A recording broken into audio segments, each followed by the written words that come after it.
Der Hubert spart sein Breistiefeln grad von Irder bis zum Pfinster und grad auf die Nacht auf. Und zum Essen geht's grad eine kalte Brotzeit von die Brunner einer Metzgerei.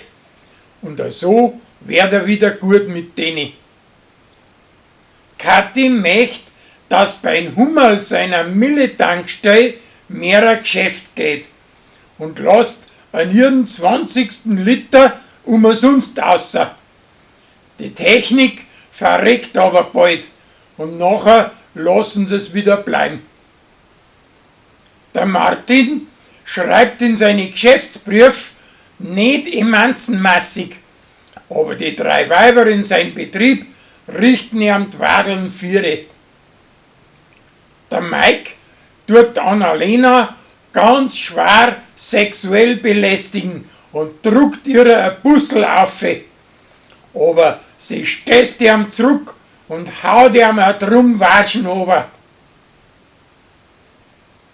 Der Chris kauft für einen Burzeltag von seinen Vadern 7 teure Billetten für ein Musikspiel Zminger drin. Für das bescheißt er bei einem Gewinnspiel seinen besten Spätzle um 125 €. Das kommt aber auf und macht ein Blut. Und drum geht ihm der Vater das Geld, das er ihn auszahlen kann. Der Hubert hat ein Mordsgeschiss mit seinen Leuten, dass er es für eine Weihnachtskarten anfotografiert.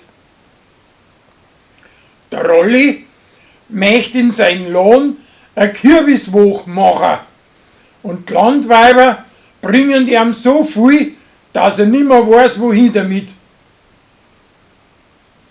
Ein Gregor, seine preußische Stieftochter, macht ein Kleeblahl hin, wo 4 Laber hat und wo die Uri von ihren Alten beim Heiratsantrag gekriegt hat.